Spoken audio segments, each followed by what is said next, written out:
Very cool. So, I'm going to let me see over here. Perfect. Okay, we have one more um, speaker that will join us at one point. Super excited to have um, amazing agents, amazing people on the session today. I did the math between you guys, Doug Pitts, Joe Sopo, and David Castillo. Once is going to join us, we have over 100 years of real estate experience. That's So good. I think it's fair to say that we're in safe hands, opinion wise and experience wise. So Okay. um, if you don't mind, let's just a couple of kind of seconds about your background, experience using the business, just for us to get to know you just a little bit more. Joe, you go first. All right. Thank you. How you doing, Doug? It's, I'm Joe Sopo. I'm a residential real estate agent. I've been a realtor since 1982, and I've always been a door knocker. I'm a farmer. I've been knocking the same doors for all those years. And what else can I tell you? Oh, I've been with Century 21, another little boutique outfit. Then I was with Remax, and then I've been with Keller Williams since it hit town years ago.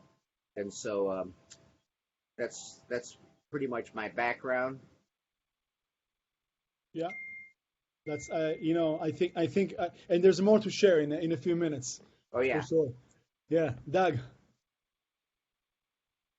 Wait, hold on. You should, let's unmute you for a second. Is that good? Yeah, okay, we got you. Okay. So I'm Doug. I've been in the business like 33 years. Yes, I'm a prospector also. I'm a little different. I don't do the farming. I'm more opportunist. So if I have a listing or a buyer, I kind of handle those areas. I don't usually knock on the same door twice, but I do knock on my sphere all the time. Anyone that knows me, I talk to them and ask them for business. But I always go after whatever's hot at the time, whatever market's looking good. If it's cheap, then I go on the cheap. If it's expensive, I go expensive. And that's kind of where I'm going at. I've been with Century 21 also for 23 years, and I've been with, I think, Keller Williams like 10 years now. Wow.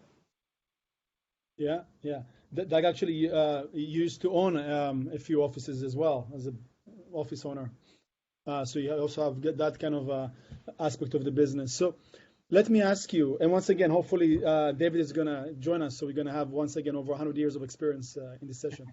Let me ask you though. So what we're going through right now, none of you been through pandemic before, and through COVID-19, maybe different COVIDs, but not 19, right? And definitely a different way of how the market is behaving and the economy is behaving and how we actually even practicing real estate, right? So what are your take on that? And then I'm going to take you back to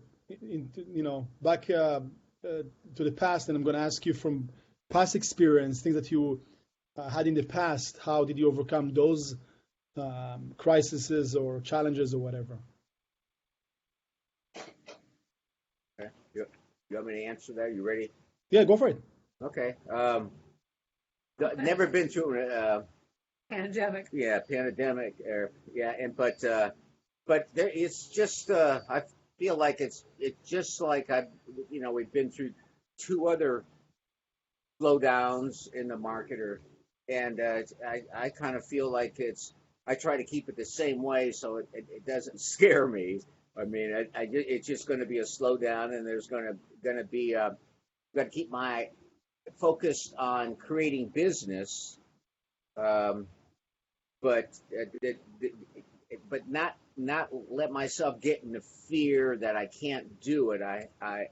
Because I can do it, and I will do it, and I know that, and so and it's very interesting what's going on right now. There's just so much with the governor and the president and all the politics involved. I pay attention to politics.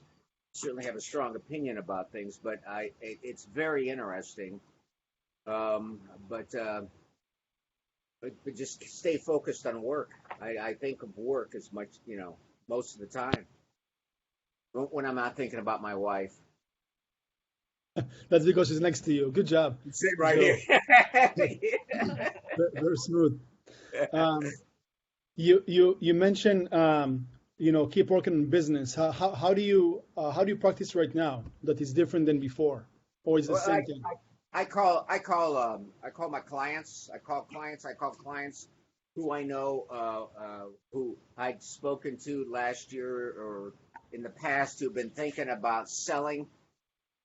I'm pretty focused on listings. Because if you got the honey, everybody's going to come to you. Although we do work buyers. Buyers are about a third of our business, and listings at least 2/3 of our business. So I constantly stay in touch with them and see where they're at, and just tell them, they'll always ask for my opinion about the market, especially since it's so unique. But that's how it's just staying in touch. I can't go say hi to them anymore. I can't knock on their door. I can't drive by. It makes it difficult. But then we're mailing now too. We're getting into mailing religiously. So that. Yeah. What about you, Doug? Well, my line is during any whatever's going on, whatever this is, I don't care. I don't care if it's an earthquake or it's a flood or it's the Malibu fires or it's whatever. There's always something. This is something. As I told my client just now, I said, right now, there's serious buyers out there and there's serious sellers. Those are the people that are buying and selling. So if you're serious about selling, someone will buy your house. And if you're serious about buying, there's stuff out there. I go, the people out there, every other person out there are just looky-loos and they weren't serious anyways. All I know is that my buyers are still looking and they're ready to close escrow. And the people that are ready to put their house on the market, they're willing to leave the house for 10 minutes while their house is being shown. So I'm slowed down just because I'm not working as hard as always. If I work as hard as if I doubled my doubled my prospecting and doubled my phone calls, I'd be just as busy. But just like anyone else, I can take a week off. Sounds good to me. But if you're working, you'll sell more. And it's so funny. I happened to sell my next door neighbor a house 2 days ago, and I listed my other next door neighbor. I listed his friend's house. Go figure. I'm sitting in the driveway drinking a lot of beer, asking them if they know anybody. And it's working. It's absolutely working. I got a $2.5 million listing and $1 million sale, drinking beer in front of my house. So you just have to ask a question. Someone asks, how's the market? Why? What's going on? They're asking you how the market is. You want to know why they're asking. They're asking maybe, are they thinking of selling? Do they have a friend that's thinking about buying? What's going on? Tell me what's happening. That's it. So when someone asks you a question, there always should be a question back. Yeah. People really don't want to know what you have to say. They want to know what they want to say. So, and that's the biggest mistake we all have. How's the market? And the first thing you think about is yourself. You need to think about them. And that's the problem you have when you're lazy thinking. So Doug, how's the market? It's fantastic. What's going on with you? What's going on with your real estate right now? You guys think about buying a couple of rentals right now? Because it is a good time. I cannot believe interest rates. It's practically free. I am completely freaking out on the interest rates. If I had more money, I'd buy 20 more rentals right now. Have you guys thought about renting? Are you thinking about getting rid of something? What are you guys thinking about doing? Yeah. You just promote what's positive. What's positive? Interest rates are positive. So everything leads to interest rates to me. People go, well, it's about a pandemic. You know what? It's going to be gone and everyone's going to be back to normal. If it takes 6 months, a year, it doesn't matter. I'm still selling real estate. I'm still listing property. So take advantage of these interest rates because you know what? When the market gets better, interest rates are going up. Yeah, you're very results driven. You're very action oriented. It's not like just small talk is small talk, right? I mean, drinking beer whatever. So you just change your backyard to be your front yard. At the same time, you're very results driven. It's like, what's the bottom line? Well, the thing is, you need to be positive because it's easy to say, "Oh my God, the market sucks. You can't show property. People are being paranoid. This and it's hard to get appraisers out there." That's on the news. Interest rates are low. People that have their house on the market right now are serious about selling. Those are positive. So you try to keep positive. It doesn't matter what you think. They don't want to. Again, they don't care what you think. They might care a little bit, but really, they want to know why they should get into the real estate market. So Doug, what kind of a dog should I buy that'll drive my neighbors to sell? I would. It has to be a barking dog, obviously. Yeah. Yeah, but no, both of my neighbors, they're staying. They're just happening to buy a second home. They decided, I go, you should buy a beach house now. They agreed. So. Yeah, good timing, for sure. So, you touch on a few points that I want you guys to share, explain a little bit more. You say like it doesn't matter, what time and fires, winds, floods, whatever. So from whatever you guys remember, and once again, both of you been around for quite some time, different areas, different markets, right? The same market share overall in Southern California. What do you remember, guys, from 12 years ago, right? The '08 market housing crisis, and prior to that, the 2000s, and we had the earthquake '94, and there was something in the '80s. I mean, we can keep going back and back and back. Today's psychology, is it different than what you had before when it comes to you as a producer and the consumer, or is this the same thing, just different jacket? Well, it's a crisis. So we've been through the crisis. The Earth, I've been through three. I think I've been the 87 crash.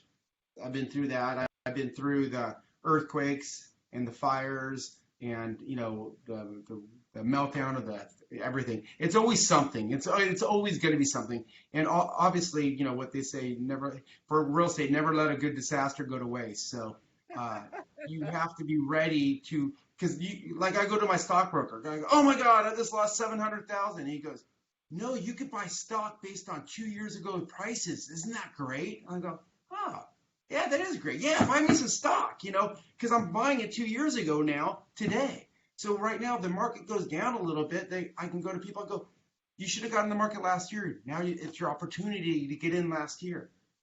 Interest rates are so low. If you were going to buy $1 million house, now you can afford a $1.2 million house for the same price. Come on, same payment. So if you're getting a loan, this is the best time to buy, especially in the next 3 months. Good point. Yeah, I agree with you on that. Although you're ahead of us on disasters, we didn't have to deal with any earthquake, or we don't deal with any fires. Our neighborhoods don't burn down around here, so we may not be, we don't have our cars parked and ready to move. I wanted to ask you, how do you like my COVID mustache now that you can see it? Yeah, it's very stylish, Joe. That's what I've been working on. So that's really, what Doug covered. I just think that, for every disaster or everything negative, you must turn it into a positive to last, to be able to deal with negativity. So how do you deal with that, Joe? How do you protect yourself from negativity and just keep it focused in the game? Well, the 3 points, and we're getting into that now. I'll go through them, but first thing I had was because so much of this is mental, I think. I mean, if you want to learn how to sell real estate, there are real estate classes to take. But first thing I thought that was important is get a hobby. You got to have a hobby. My hobby, I used to run. And when I ran, after my run, I had solved all the world's problems. I wasn't thinking about any pressure on me. I just had solved all problems, and I didn't have a phone to contend with. But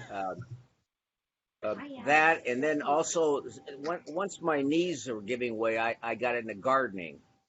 So there's a lot of different things to take your mind off of the pressures of the real world or of real estate of producing. And with the hobby, it comes enjoyment, and then creativity and accomplishment. So that side of me, I feed that because that's a big part of me, and I know it's important for me to be doing something other than working. Yeah, well said. And so I would encourage anybody out there. I encourage everybody, no matter what you're doing for a living, to have another life for you. And What's your what's your hobby, Doug? I'll get back to you in Joe in a second. Doug, what's your hobby? Yeah, you know my hobbies. I bike ride and I surf. So good. Both of those are physical, and you're able to get that. Yeah, I do the triathlons too. So. Oh, good for you. How are your knees? My knees are still good, but I'm feeling old, but that's all right. Yeah, I think the hardest part of real estate absolutely is the highs and lows. So yeah, if anyone could ever figure that out, that would be great. Because 1 second you get a great phone call, and the next second you're down. I don't know how people like us stay in the business this long with all that and stay married and all that stuff with the highs and lows of real estate. And especially right now, I think we're going to probably lose 20% of the real estate agents this year for sure. It wouldn't, well, yeah, this year, I bet, sure. And until this turns around, we could lose quite a bit more. Yes. I mean, and those guys take the low hanging fruit. So hopefully with those guys gone and Purple Brick gone and all the other low budget people gone, and they want a professional out there, I think it might get actually easier for people that want to prospect. So I'm kind of encouraged about it. I think no matter what we lacked in production, people that work for the next 6 months will probably have the same production as last year if they turn it on a little bit at the last 6 months. Yeah, but you know what? That highs and lows are really important. I know that I tell when we were teaching classes that not to brag too much or not to stay balanced. Don't get so high that you'll come down hard when you get that bad call or you get a listing that cancels or when a client gets mad at you. Don't get too high because it's hard to come back with the lows. So I agree with that 100%. It's super hard. I mean, that hasn't changed in the whole time I've been in real estate. But one thing I did notice, prospecting helps with the highs and helps with the lows. Because like Mike Ferry used to say, if you're worried about one deal, that means you don't have enough deals. Yeah, that's right. Yeah, it's easy to let go of that one deal if you got 10 or 20 other escrows going at a time. 100%. And my magic number always was 17. When I had 17 in escrow, I was always happy because 18 was too many and 16 wasn't enough. Yeah. So. Yeah, that's funny. That's why I always try to get longer escrows. They always push for 30-day escrows. I pushed for 60 because I wanted more houses in escrow. Yeah, I bet you don't do that now.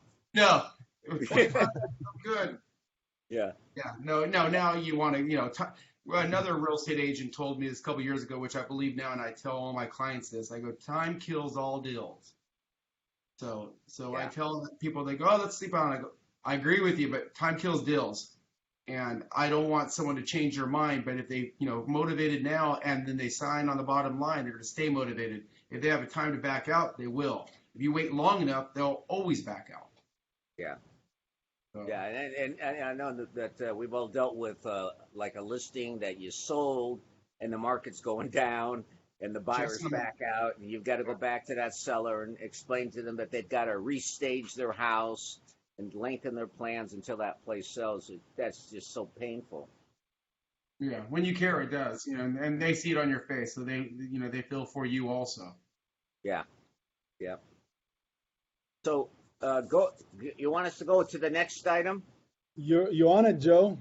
Okay. You're on a roll. You're on a roll. Well, Go for it. I put down get a coach, get a coach, wherever you're at in your career. Well, get a coach, and you'll learn to sell real estate from that. They'll teach you how many doors to knock on, or how many calls to make, or how many contacts to make. You'll learn that. But in real estate, you have to determine too, what is successful. How am I successful? I don't want to be get into real estate and never sell a lot of real estate, but never feel successful. I think that's crazy. So there's a getting in. You've got to. It's such a mental game in dealing with it. But then when I know it was so foreign when I first got in because I had to learn words like responsibility and commitment and structure. And no, but it's certain things like that in order to go do that, and that took a while for me to get going. So Yeah.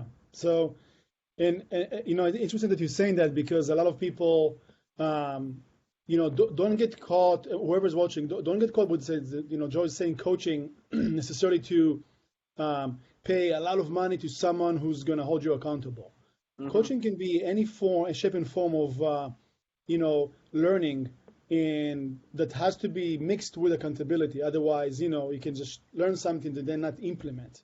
So then what's the point, right? Yeah, I kind of feel like picking your coach is like it's like a wife. You may have to go through a few of them to get the right one, and just don't pick the first one. And I mean, not talking about wives, of course, but stay with them because whatever reason keeps you there. If you're not getting your money's worth, or if you're not getting what you feel you should, there's nothing wrong with changing coaches and finding one. That's really good advice because I've had some bad coaches in my time, and I felt obligated to stay with them. And then if you stay with a bad coach long enough, you will never get another coach. Yeah, that's so true, isn't it? Yeah. So it's really good to have a good coach. I'm seriously thinking about getting a coach again. I've been talking to Stephanie at our office. She's been helping me a little bit. But everyone needs someone. I was telling Meny the other day, back in the day, we used to have a broker that every single Monday and Friday, he'd go, "What are you doing this week?" And then on Friday, "What do you do? What happened this week?" And where are you going next week? Brokers back then used to be the person that was kind of your boss, and I always considered him my boss. And now, unfortunately, how the market is, no one's your boss anymore. And I think we all need bosses. I mean, everyone has a boss. Tiger Woods has his practice coach. Everyone has someone to tell them what to do. And when you don't have someone telling them what to do, then you think you're it. Yeah, and you're not. Yeah, that is so true. We all need somebody to drive us or to question us, to make commitments to, or something to hold you accountable. That's really important. And it's funny because go ahead. I'm just saying the brokers used to do that. It did. My first broker, he didn't talk to me on Monday and Friday. He talked to me Monday, Tuesday, Wednesday, Thursday, and Friday, and everybody else too, and drive us. And it worked. And it worked. It worked. I needed someone like that. Many sorry about this, but we would have to go to his office meeting. I mean, there was no question about that. You were at the office meeting, you were on time, and that door slammed shut. He had one on our wedding day. Yeah, he even had one on our wedding day. We went to it. Well, the thing is, I was going to say, in fact, he was our best man at our wedding too. So they really do, Doug, have an influence on you. Yeah. And just to mention one more thing is that also don't get caught to the thought that you have to have a coach all the time. It's like you want to stay in shape, right? And you have a trainer. I mean, there's nothing like to have a trainer compared to just you going to the gym. I mean, it's going to be a whole different results. But you don't have to have the same trainer for the next 20 years, right? Maybe you want to change some kind of exercise. Maybe you want to work more on core versus on muscle mass, or more on cardio, whatever. So you can change that. Maybe you can have a few coaches, right? So it's evolution. I think I'm going to use the coaches as my example, and not a wife. Not the way. Yeah. You're so smart. So, so tell me, what how do you wrap your head around, these two shall pass, right? Yet, how are you going to adjust yourself to the new normal? Is there anything different that you're going to do day after tomorrow compared to what you've done before, business-wise? Go ahead, Doug. Yeah, there's no such thing as a new normal. Real estate has always been changing. We used to not have a computer, then we used to have a book, and we didn't have a fax machine, then we got a pager, then we got a cell phone, and then Zillow came out, and then back in the day, Microsoft said they're going to put us all out of business. There's always somebody after our commission, always. So is it a virus now after our commission? It doesn't matter. There's always going to be somebody that is that as a family member or a good friend or someone that needs to sell, or someone just got a divorce and needs our expertise to sell their house. And it doesn't matter if there's a virus or there's a new 1% brokerage coming to town. You're going to lose certain ones because they're scared because there's a virus, or they want to pay 0.5% commission. You don't want them anyways. So I won't say gives a shit, but who gives a shit? So just focus on the people that want to use this and want to pay us. Yeah, I like that. I mean, they're the best doctors in the world. They have a line waiting for them. And there's a lot of great agents out here right now that I see are extremely busy and killing it because they're good agents. And if I wasn't in real estate, I'd say I'd probably use them. They're a good agent.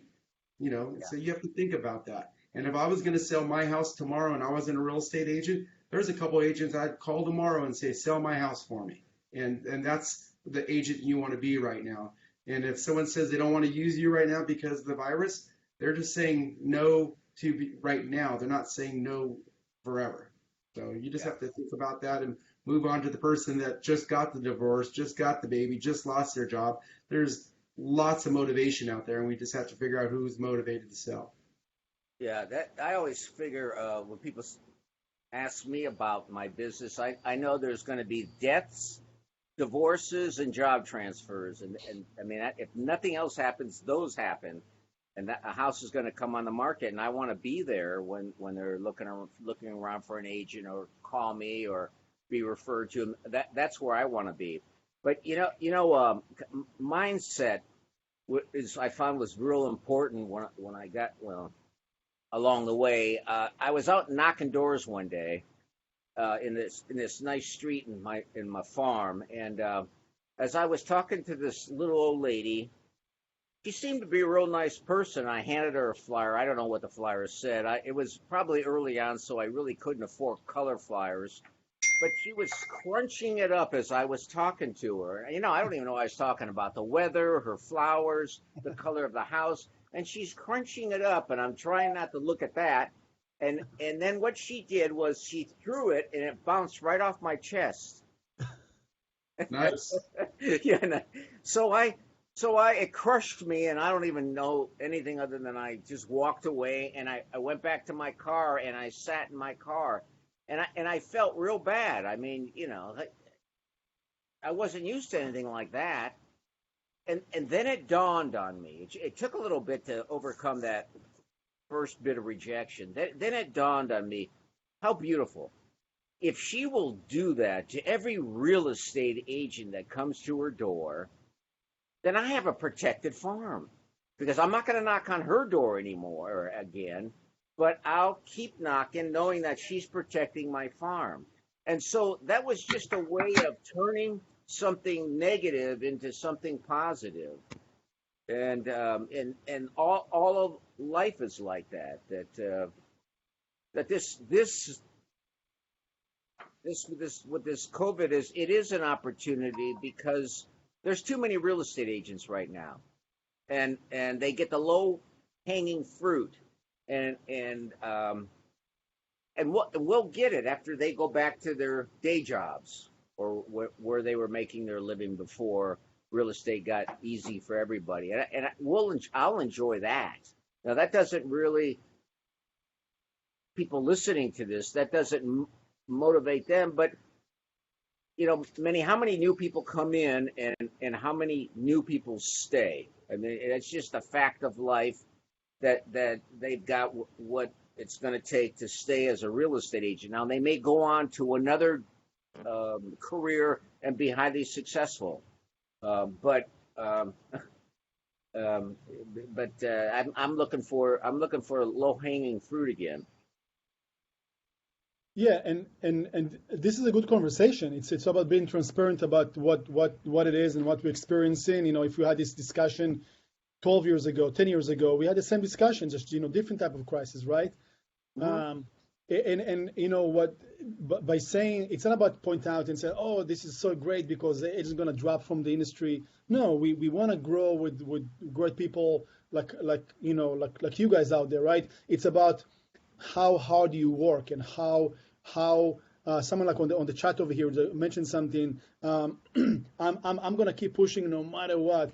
That's exactly that's the attitude. It doesn't matter how long you've been doing this. That's the mindset. I mean, look at you guys. It's the art of repetition. You've been doing the same thing over and over and over again. Einstein would have said that you guys are insane, right? Yeah. But it works. So it's really about. Einstein says if you do the same thing over again and you expect a different outcome, you're insane. I do the same thing over and over again and I expect the same outcome. If I hit 100 doors, I want so many appointments and so many closings and so many checks. Right. So that's opposite of what Einstein said, actually. Yeah. Well, yeah, but you're still insane to think it's going to happen the same way, but you're still very successful. No, it's all numbers, and I disagree. If you talk to 100 people, you're always going to get a certain amount of leads. So it's not insane. It would be insane if we thought we talked to one person and we're going to get one lead. That's insane. Yeah, and that's the difference between those who are starting in the game and those who've been doing this for quite some time as well, right? I still have to pick up 25% new business every year at least, because 25% of the people forget me, won't use me, or something else. So you have to pick up at least 25%. So people always go, oh, you get referrals. Yeah, your referrals will definitely go down after a while. So you have to continue prospecting and build up 25% of new business every year. So yeah, people do die. Yeah. Yes. So yeah. What I was going to say, when I go out farming, what I know is I may not talk to someone who's going to sell when I'm knocking on doors, but I get a phone call from somebody that I wasn't even expecting. So as long as I keep prospecting, it comes in one way or the other. I get results one way or the other, even if it's not what I'm looking at or what I'm focused on. Something else comes in because I open up the space in my life for new business, and because I know that you feel the same way too, Doug. It's your intention is to get business. Your focus is on business, and it's coming from somewhere. So you keep prospecting. So, but you're going to be in the business. The insanity is doing the same thing and expecting a different result. So if you're doing something that's not giving you the result, you do have to do something else. You have to do something that's maybe uncomfortable, that you wouldn't ordinarily do. And that's where the coaching comes in, because that coach will encourage you to do something differently, because you just don't know where that business is going to come from, or you just have to be open.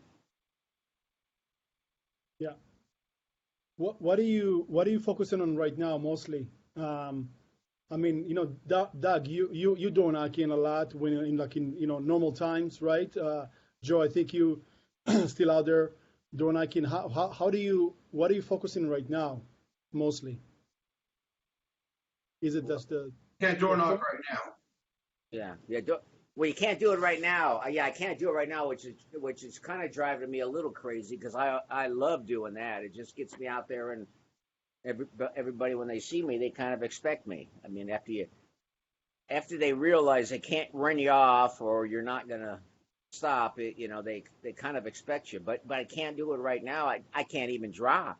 So to me right now is calling previous clients and mailing. Now, just like Doug too, I'm not working real hard right now, but and when the normal when we can go out and not be scared off the streets anymore, I plan on getting back out farming.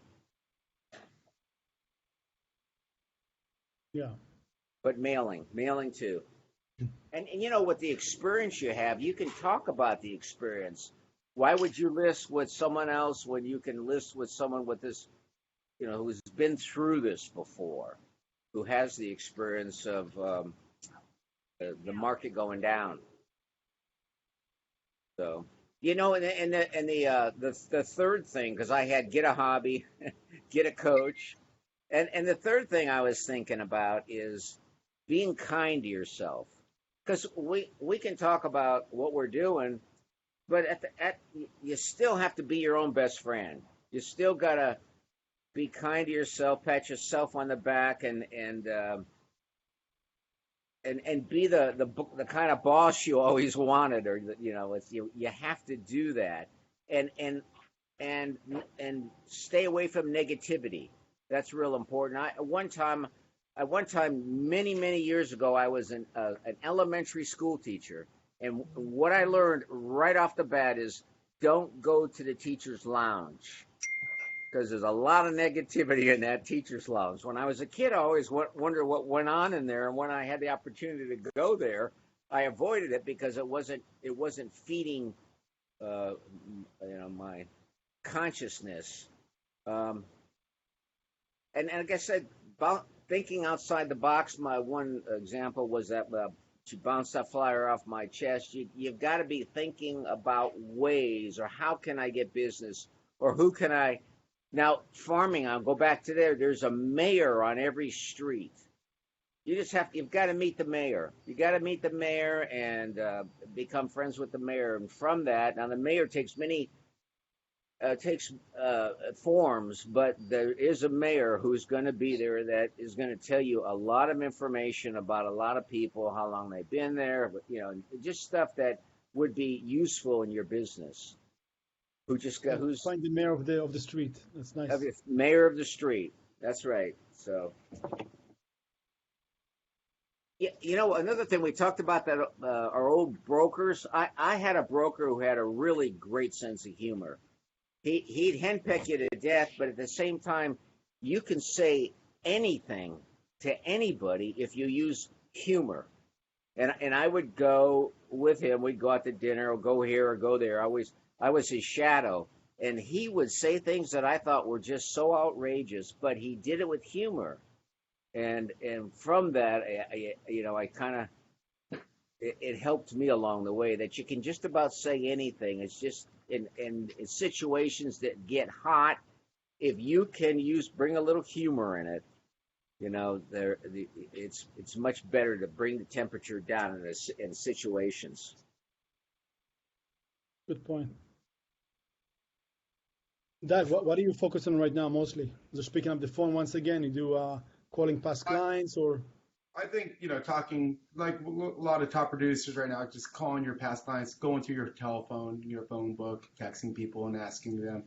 I think what I'm going to start doing, before this started, I've been cold calling a lot. I got scared off from cold calling just because of all the stupid laws. I really didn't understand them. So I just started cold calling and telling people I'm having an open house. You're invited on cold calling.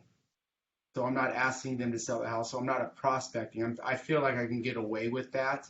And I don't think anyone's going to turn me in for inviting them to an open house. And if they do, I don't even know if I can get in trouble. I don't know. You know how it is. You do it and ask forgiveness later. I've got a good attorney. I know a good attorney. So yeah. So I think prospecting on the phone is probably good.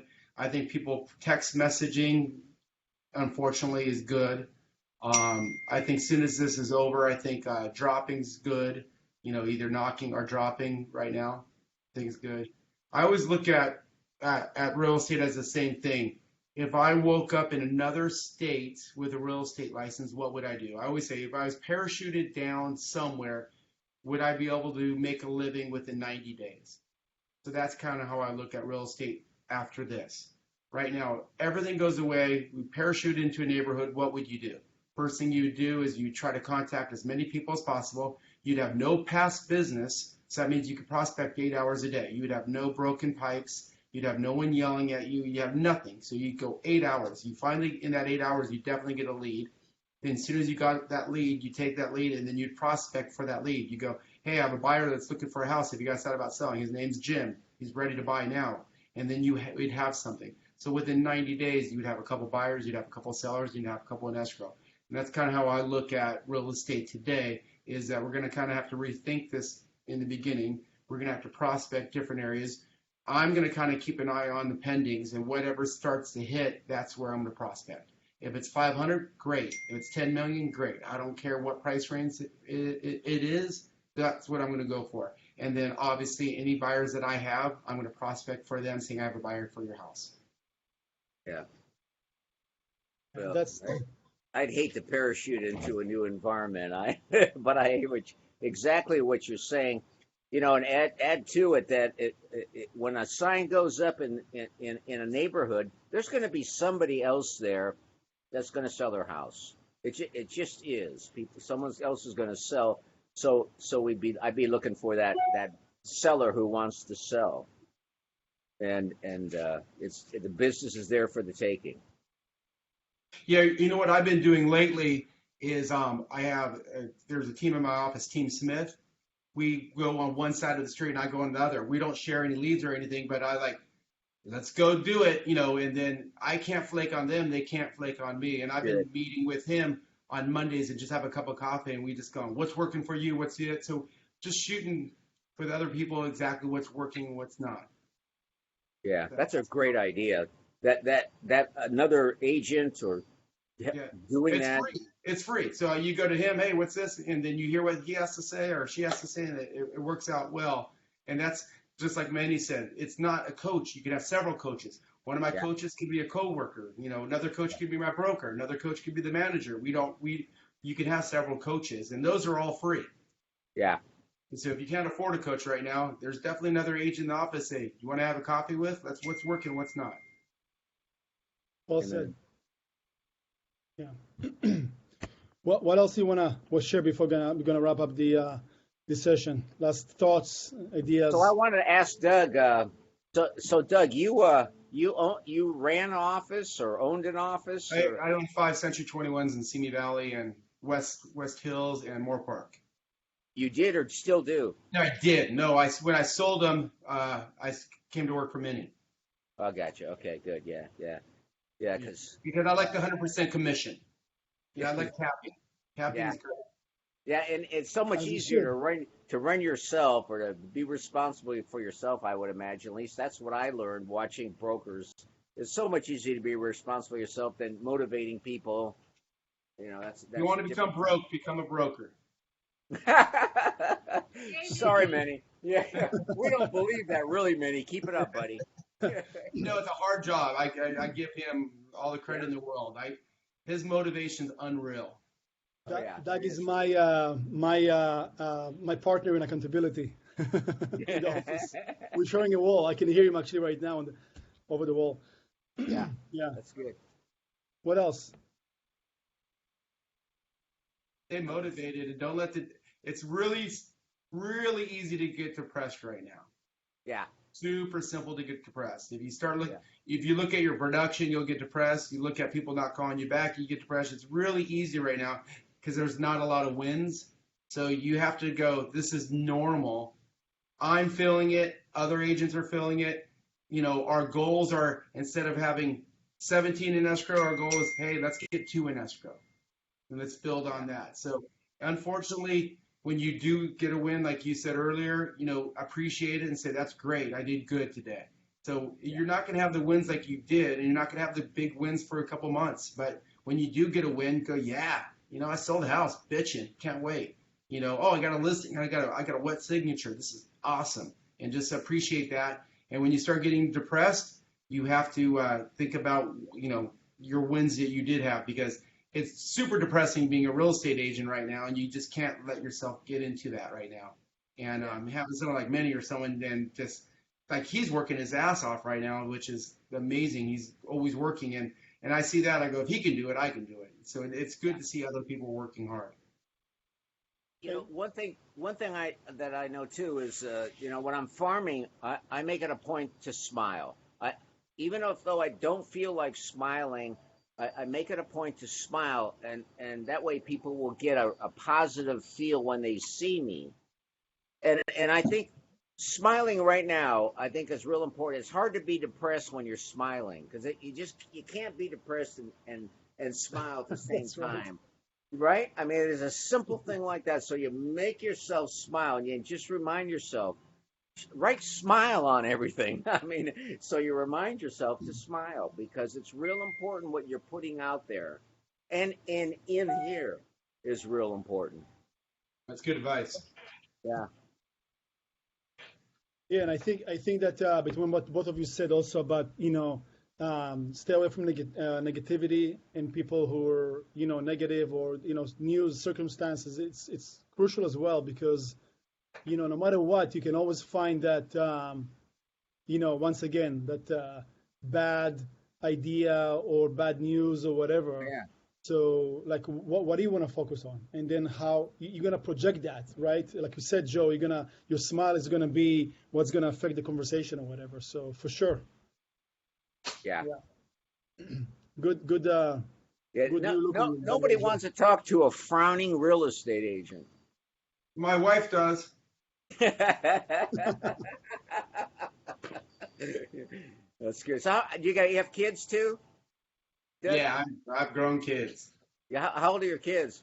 31 years old and 25. Yeah, I'm about the same too. I got a 30-year-old and a 25-year-old. So yeah, and a wife. That's so. And my wife's in business. So the nice part about our marriage is we really don't run out of things to talk about. I mean, her being a real estate agent too, and she's one hell of a good real estate agent, is that we always had, the kids are gone, everything's done around the house that we're going to do. We still have to have something to talk about. So we still talk about business. So. Good for you. Couldn't imagine being married to a real estate agent.